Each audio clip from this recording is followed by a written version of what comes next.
Let's do it. You want answers? I think I'm entitled. You want answers? I want the truth! You can't handle the truth. All right. On Tuesday, we got into the top 10 guys. Devontae Freeman, Adrian Peterson, Doug Martin, D. Will, Todd Gurley, Lamar Miller, David Johnson, Chris Ivory, Matt Forte, and Latavius Murray. So those were the top 10 finishers, and you can go back and listen to that show if you want to hear us break down what we think about them for next year.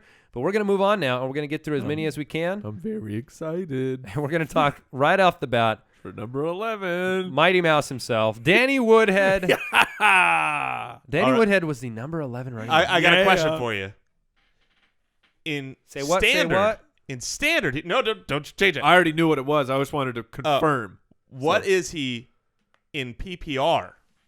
Like 4 or something No, stupid. okay, if I remember right, he was number 3. According to fantasydata.com. Number 3.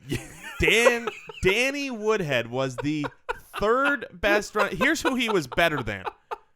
Doug Martin, Lamar Miller, D'Angelo Williams, Matt Forte, Todd Gurley, David Johnson, all those guys. I bet he was better than everyone but 2. Yes, you are correct. That is insane, and he's a perfect example of I why love it. I think Mike likes Bilal Powell and those type of guys, because they just find a way. And And you know what? When you win with Danny Woodhead, it's such a slap in the face to your opponent. They go, Danny Woodhead beat me this week again. it might be tooting, but I drafted Danny Woodhead everywhere this year, and I drafted him in the 9th round, 8th round.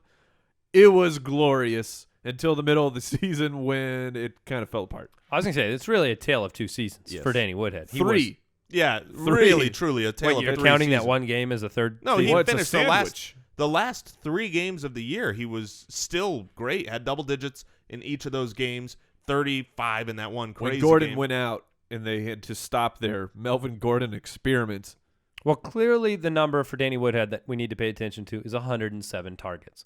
It's not 97 carries. He's averaged 3.5 a carry, only 3 touchdowns on the ground. But, 107 targets, 6 touchdowns through the passing game.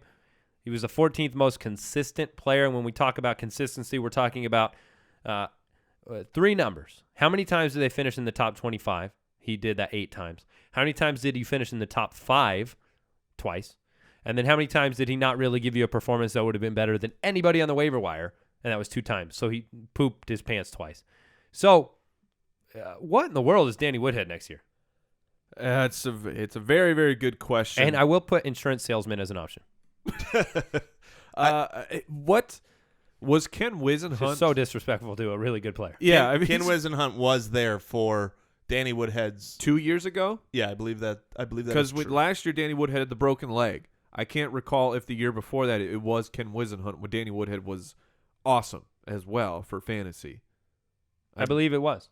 I'm going to look it up. I'll look it up. You guys talk. That. So here's what Danny Woodhead's season was, and this is looking forward what we've got to kind of keep in mind. So he was one of our favorite sleepers for the fantasy footballers coming into the season because we knew he's a great pass-catching back.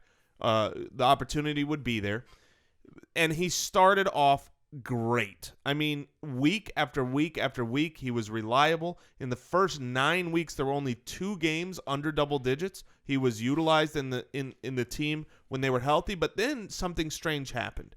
They go to their bye week, and when they came back from their bye week, they decided we are not going to use Danny Woodhead in any way, shape, or form the same fashion that we had been using.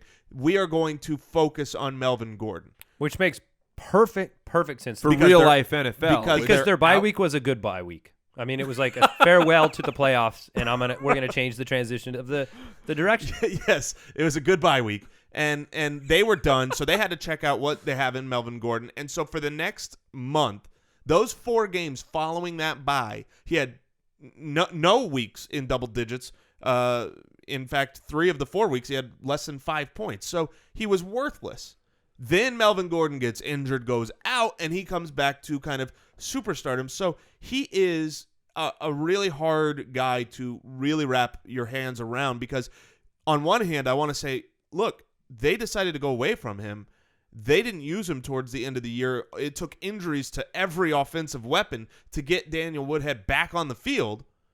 But then I think, well, really, when they were not playing for let's look at the future and they were starting the year, he was an integral part of that game on passing downs. And why wouldn't he be this next year? So it's I got two really good questions for you guys. Great. To put this in perspective. The first one is, and I want you to think about it. Don't just react, because I know he finished number 11. Would you have wanted Danny Woodhead on your team this year? That's question number one. And number two, do you want him on your team next year?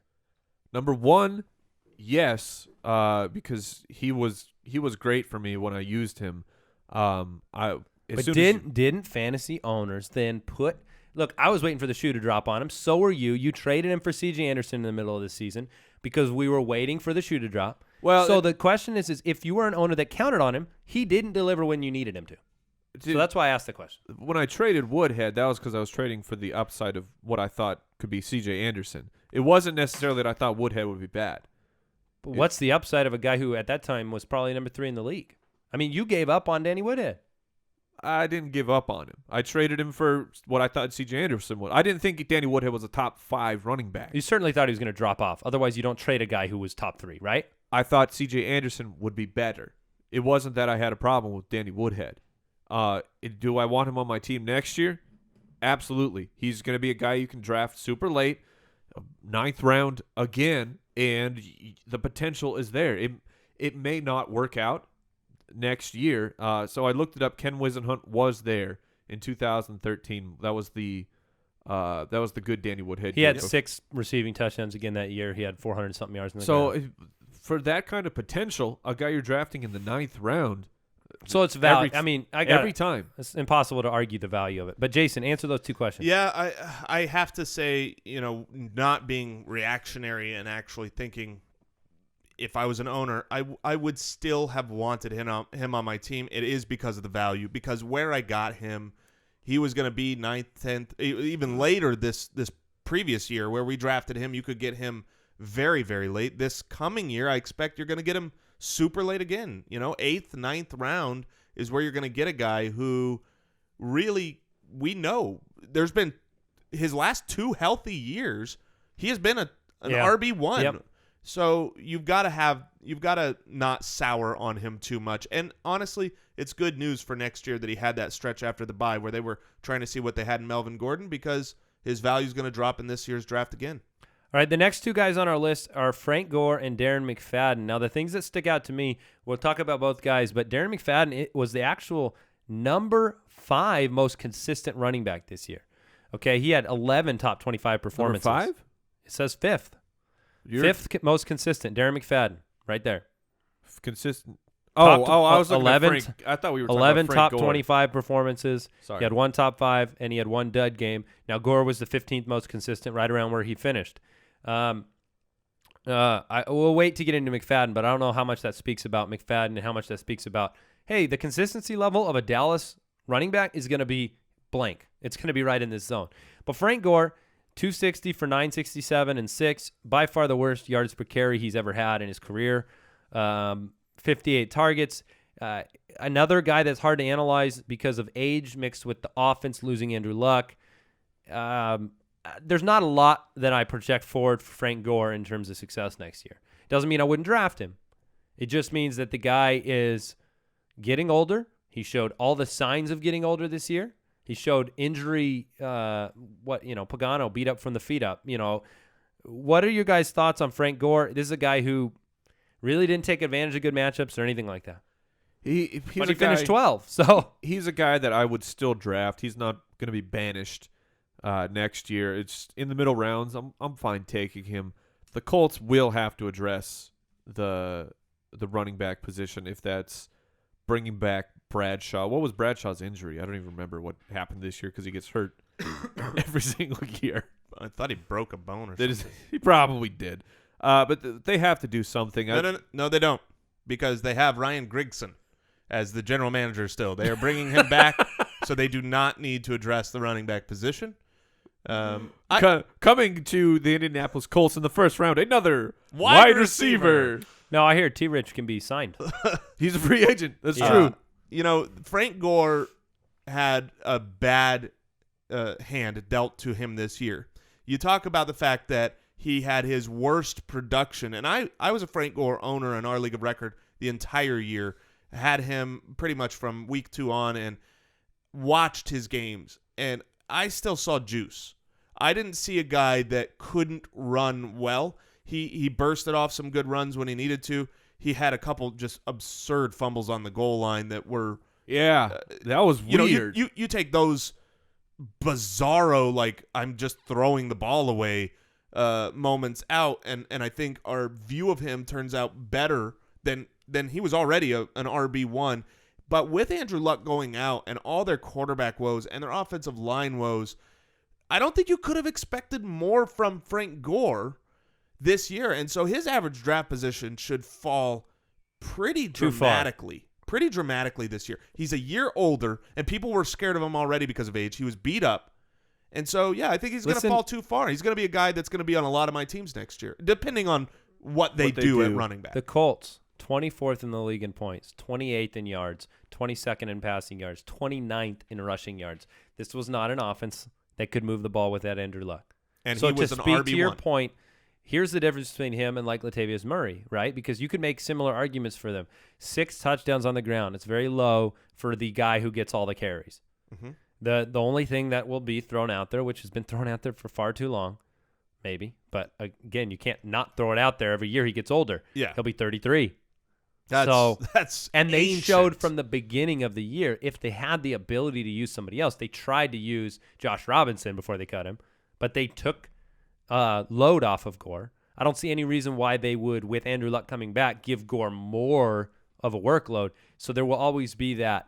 There will be a limited ceiling, I think, for Frank Gore. But if he drops, to where he's being, the 25th, 28th running back taken, I mean, I'm going to do a backflip. I'd love to have him. Sure, that makes sense. So Darren McFadden, Mike, I know he's your favorite player in the league. So tell me everything about Darren McFadden. Darren McFadden, workload and targets. He had 53 targets, and we've seen that the Dallas offensive Did he line, really average 4.6 a carry this year? Yeah, he was good. Wow, he really was. He was good. And the Dallas offensive line absolutely plays a part in that. I mean, we saw them make Joseph Randle at the beginning of the year look halfway decent. And last 3 games of the year for McFadden, 6.2 a carry, 5.9 a carry, 7.7 a carry. That's ridiculous, man. I mean, like, he did look like he maintained, so his juice all year. Let's say moving forward, he's only 28. Darren McFadden is the guy on he's the main running back on that team with Tony Romo, with Des Bryant. Dude, give me Darren McFadden. Sure. The Dallas running back was one of the biggest topics of conversation this offseason, because everyone assumed that they would do something in the draft, and they picked up Darren McFadden off the free agent scrap pile, and they turned him into a fantasy stud. So you fix the equation of the offense. They already have a pretty decent defense. I mean, Darren McFadden would be great. Yeah, I don't next see them addressing the running back position in any major way. There's going to be, every time you talk about a free agent running back, the question is going to be, is he going to go to Dallas? When you talk about a rookie running back, it's going to be, is Dallas going to grab him because of that offensive line and the ability? But Jerry Jones doesn't need to address their running back position because they have a guy who proved, I mean, it wasn't a short stint. Their bye was in week 6, and from that bye on, he was the guy, and he only had 2 games under 10 fantasy points, and those were 9s. It's just one of those things. Jerry Jones and the word need don't often mix together. So it's one of those things where I would not be surprised. I don't necessarily disagree with you, but I would not be surprised if they took a running back high because they believe they want to maximum. There's a difference between looking at the numbers. Well, Darren McFadden did really well. Well, are we maximizing this ultra offensive line potential or not? Right. I just see the pride. Derrick Henry, number 4, Dallas. I'm not putting that. Just throwing it out there. It could happen. He likes the names. Maybe, but Dallas the last couple years has actually been smart in their draft. The chips were all lining up for Johnny Manziel to be drafted in the first round by the Dallas Cowboys, And Jerry Jones was able to hold him. He said he wanted him, though. Yeah, that's what I'm saying. He wanted to draft Manziel. He can get him this But- year. But my point is that he made the Right. right No, you're football right. decision, and he's been making the right football decision. But the lately. right football decision might be to get the best running back you Yeah. can get for that offensive line. I don't see Darren McFadden holding up through another season at 29. Getting someone else in there is a good football decision, but the pride of They're Jerry good. Jones They're going to be a might good say- team next year. So the they're going question- to be a really good yeah. team. The Their only- defense was really good. The only analysis we can do on Darren McFadden is a hypothetical. Wait and see. Yeah, yes, but if he's back as the lead guy and Sure. they've done pretty much nothing, they brought in a backup. He's the perfect running back to draft when you decide you want to go wide receiver early, because his consistency level was so high. Do you think you're going to be able to? he will be. he will not be a first round pick? No. I mean, he's somebody who you could go wide receiver early and get back in the third round. I would say he'll be back of a second, top of the third. To me, that's If where I would. status quo, if If nothing status changes. quo change, it doesn't All right. change. I think he might be first. No. Why? I mean, he doesn't No. even finish. He's not even a top 12 back. He's a 13th back. Well, So I don't- he wasn't a featured back. Yeah, the first. in you 6 can't be a weeks. first round pick. No. I mean, okay, second round is probably more realistic, but I think people are going to be really high if it stays status quo. Okay. Jeremy Hill's number 14 on the list. Oh, Jeremy Hill. You were given a footy for the most disappointing player. The most Jeremy disappointing Hill. season. The footy award winner, Jeremy Hill, 223 for 794. And that was the problem. He got the same amount of carries as last year, which, by the way, we thought would go up. He only averaged 3.6 a carry. He looked like a guy who lost confidence at multiple points in the season, barely caught anything through the passing game, and he was the 18th most consistent running back, but he pooped your team on several important weeks. That was the problem. Yes, look, he finished 14. That's the silver lining is, hey, he ended up here. 11 So- touchdowns will do that. If Jeremy Hill was drafted where Danny Woodhead was, we'd all be singing his praises. But he That's- wasn't drafted there. That's very valid. I feel like I want all of my analysis of Jeremy Hill right now to simply be fart sounds with my mouth because I was that disappointed with Jeremy Hill. Now, speaking to him moving forward next year, I'll probably be back on the Jeremy Hill train. You at least won't have to pay up as early to draft him. If you just watching the tape, you can see that it's still there, the mojo that he had, but for a large part of the year, he's doing these shimmies and these salsa dances in the backfield instead of just saying one read, I will plant and I will go, like he was doing in his rookie year. You plant and go. If it's there, it's there. If it's not, it's not. And he was not happy with that. He was going Chris Johnson from the Titans, if you remember that, where it was all or nothing for Chris Johnson. And that's basically the mentality that Jeremy Hill was going with. He also didn't play well against top 16 defenses. He had 9 points a game against them compared to 13 against bottom teams, which makes a lot of sense. He's kind of the run-out-the-clock guy for that team. And Gio Bernard had a good year. He had a good start to the year and really changed their perspective on who they were going to use. On the year, Gio Bernard actually led the running backs in snaps. He had 55%. Jeremy Hill only had 43% of the snaps. Last 4 weeks of the season, Jeremy Hill ended up with, it's basically a complete swap. It's Jeremy Hill had 56% of the snaps and Gio had 41%. Now, we don't know how much of that is the fact that, Andy Dalton was gone, and so they were more of a running team versus a passing team, and cold weather games now became a factor. But I think we're going to see essentially a lot more of what we saw this year, next year from them, where it's going to be near a 50-50 split on carries, on at least on snaps, if not carries. And so where Jeremy Hill is going to be drafted next year, assuming it's much lower than where he was drafted this year, I'm okay taking him there. There's plenty of good checkboxes by Jeremy Hill. He's young. He's on a good offense. He's on a good team. He's shown the ability to do it. He's the touchdown guy. Yeah. What it should show is should be a cautionary tale in taking a guy's first year, projecting it forward to infinite glory, and then seeing what happens. I mean, this was before the season. Is he the next Marshawn Lynch? No, Right. not Nope. yet. Have we confirmed that Giovani Bernard is still alive? No. After Yeah. that, Well, after that remember, hit? he got up and was running. He ran back to the. I forgot that hit was bad. Oh, All right, Mark Ingram is number 15 on the list. He's a guy who has question marks because, look, he wouldn't have been 15 if he hadn't gotten hurt. So, I mean, he had 12 games played. He was really good. 12 games and number 15. Sure. That's great. 769 yards on the ground with a good average, 6 touchdowns. And here's the difference maker because we didn't expect it. You saw Spiller come into the offense. You thought, look, I love Mark Ingram next year. Let me put it that way because he had 50 catches. Yes.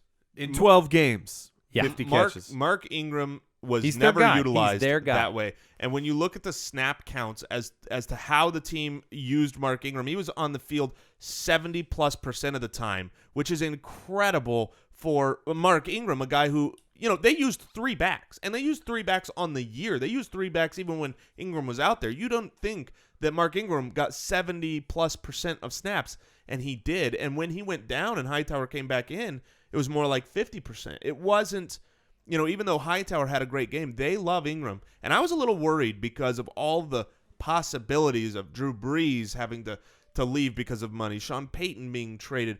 But it looks like there's going to be continuity coming back next year. Mark Ingram looked really, really good, very reliable. And because he's catching the ball, he's game flow, safe. Love Mark Ingram. Love him. What I like about Mark Ingram, let me read you what he was averaging. So against top 16 run defenses, he was only averaging 48 yards on the ground. Against bottom 16, 80 yards on the ground. There's a big difference right there. However, against top 16 rushing defenses, he would average 44 receiving yards as opposed to 24 receiving yards against bottom. So they didn't care.